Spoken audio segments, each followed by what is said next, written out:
Bismillahirrahmanirrahim. Assalamualaikum warahmatullahi wabarakatuh. Alhamdulillahirabbil alamin wassalatu wassalamu ala asrafil anbiya'i wal mursalin wa ala alihi washabbihi ajmain, amma ba'du. Di sini saya ingin membahas suatu istilah dalam Islam, iaitu dayus. Penggunaan dayus ni sering kita dengar bila pihak isteri gunakan sebagai argument untuk meminta cerai dari suaminya.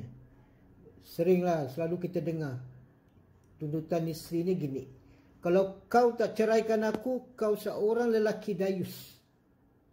Kata-kata ini telah digunakan entah beribu kali dan sekian lama, sama ada di rumah ataupun di mahkamah. Perkataan dayus ini bergema sebagai satu ancaman dan desakan kepada pihak suami. Kepada pihak suami pula, bila ada tuduhan dayus ni, dia amat berat. Dia tak dapat terimanya. Jadi tuduhan ini akan memberi satu tekanan dan tamparan kepada maruah dan statusnya sebagai seorang lelaki. Malangnya kebanyakan suami selepas diancam dan diberi label sebagai dayus, mereka melepaskan talak dan menceraikan isteri-isteri.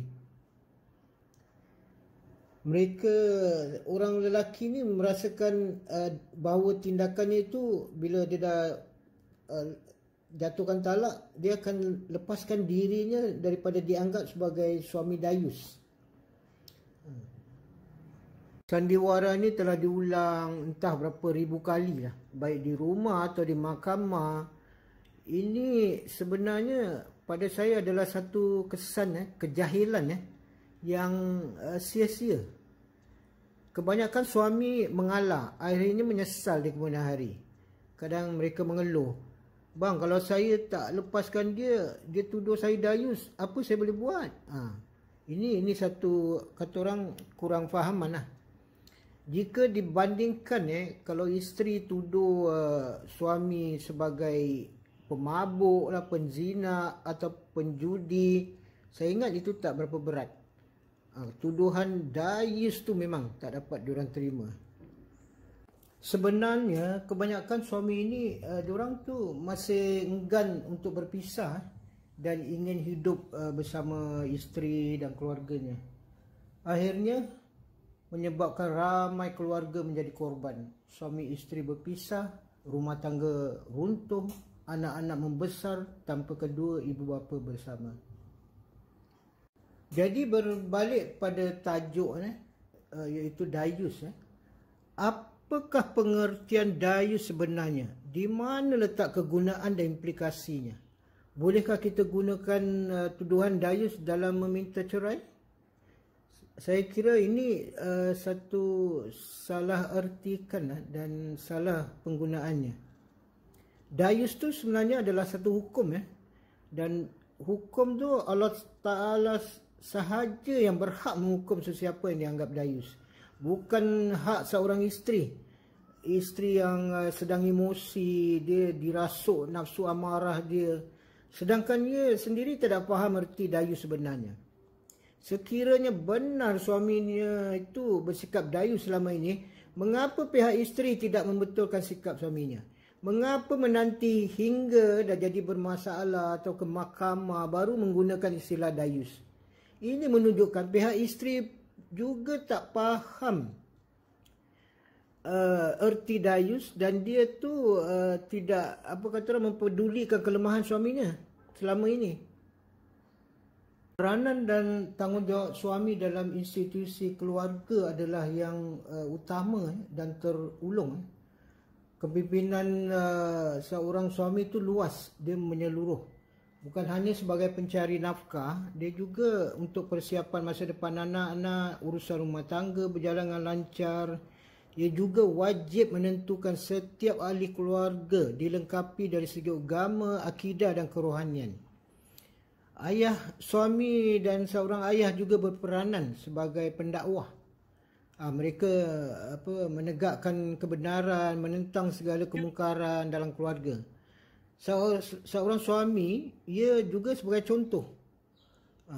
Jadi maksud sebenar suami dayus adalah mereka yang tidak menjalankan tugas dan amanah yang diwajibkan. Ini yang diwajibkan ke atas rumah tangga, ahli keluarga. Dia sebagai pemimpin dalam rumah tangga. Dan definisi dayus yang sebenarnya ialah apabila ia melihat kemungkaran dan kemaksiatan yang berlaku dalam rumah tangga, tapi dia cuma hanya berdiam diri. Dia tidak beri nasihat, dia tidak mencegah maksiat yang isterinya atau ahli keluarganya lakukan. Ini tanda-tanda suami dayus yang sebenarnya. Suami dayus dia membiarkan isterinya terus menerus melakukan perhubungan sulit. Kadang isteri dia berlaku curang ke apa, kerana dia takut nak nasihat isterinya. Suami dayus juga dia mengabaikan isteri dan anak yang tidak berbuat ibadah. Dia mengabaikan ahli keluarga yang melakukan perbuatan yang keji, membiarkan isteri dan anak perempuan bergaul bebas dengan lelaki yang bukan mahramnya. Dia tak ada perasaan risau dan cemburu. Dia tidak memberi teguran dan nasihat. Itu lelaki dayus. Juga dia tu ahli keluarga, selain daripada perkara maksiat, ada ahli keluarga yang berjudi, minum arak. Dia pun tak menghalang, dia tak menegur kelakuan mungkar yang berlaku dalam rumah tangga.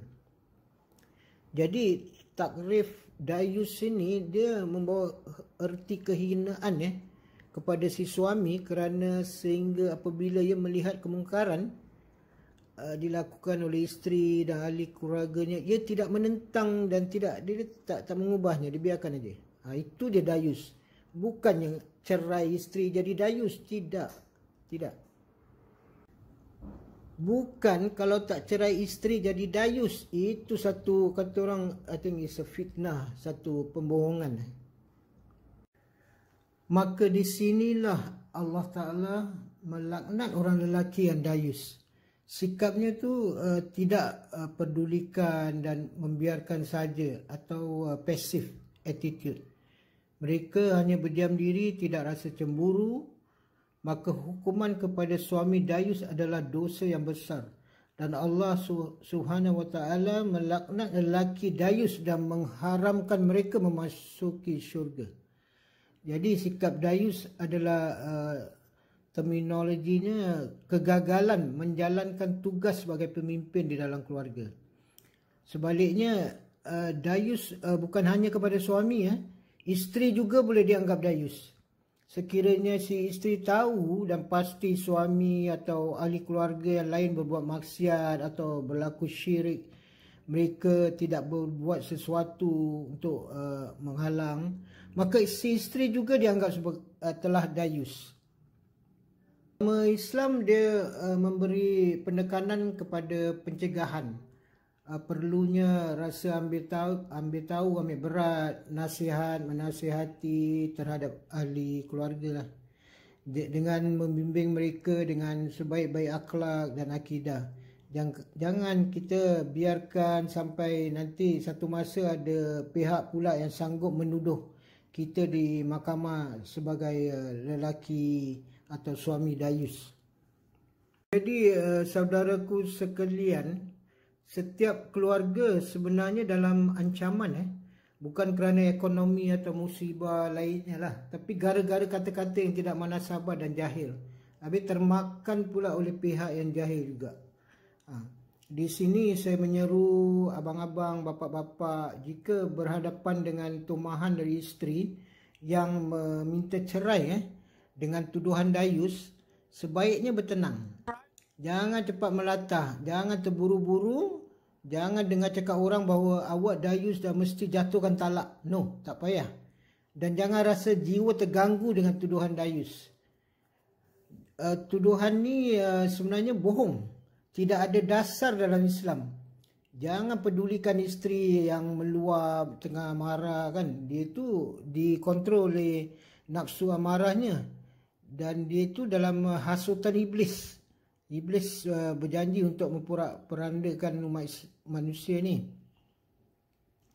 Bagi pihak wanita yang tidak faham apa yang mereka katakan, jadi janganlah gunakan perkataan dayus sebagai satu ancaman kepada suami. Kepada pihak suami harus tegas. Jangan gara-gara dituduh dayus, dah tak boleh tidur lah, fikiran pun dah jadi kacau, habis rasa hilang kehormatan diri. Mesti nak berpendirian tegas. Itu semua tuduhan dayus tu tuduhan palsu, tidak ada dalilnya, Dan sesiapa pun termasuk seorang isteri yang tidak ada hak menghukum suaminya dayus. Hukum dan pertimbangan dayus adalah itu hak Allah Ta'ala je. Dia yang menentukan. Jadi marilah kita sama-sama meluruskan yang keliru dan menolak apa-apa kebatilan. Semoga keluarga kita ni dipelihara silaturahmi dan dijauhi fitnah. Kebahagiaan setiap individu tu ada pada keluarga. Kukuh institusi keluarga, maka negara juga akan sejahtera. Dalam Islam, silaturahmi, persaudaraan dan ikatan keluarga tu amat penting dan paling diutamakan. Jadi tugas kita tu peliharalah ikatan dan jangan kita bercerai-berai. Itu perintah.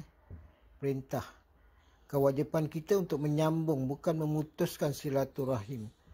Kita harus ingat bahawa cerai tu atau jatuh talak tu adalah halal, tapi paling dibenci Allah Ta'ala. Allah Ta'ala tu memaling wajahnya kepada mereka yang memutuskan silaturahim. Untuk pihak isteri, sebaiknya jagalah lidah, jagalah kata-kata, perkataan. Lidah tu tidak bertulang, dan lagi satu, kawal emosi. Emosi tu jangan biarkan meluap-luap, dan masalah kecil jangan membesar. Kita ingat selepas perpisahan semuanya merugi. Semua lepas perpisahan semua rugi, terutama anak-anak yang tidak berdosa.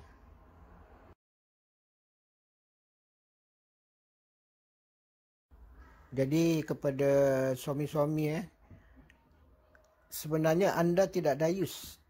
Itu hanya hasutan omongan kosong. Itu kata-kata dari isteri yang stres.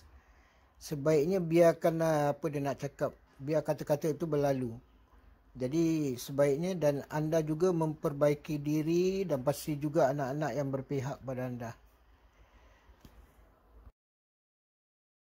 Barang siapa yang memelihara tali persaudaraan, banyak ganjaran yang hebat-hebat menantinya.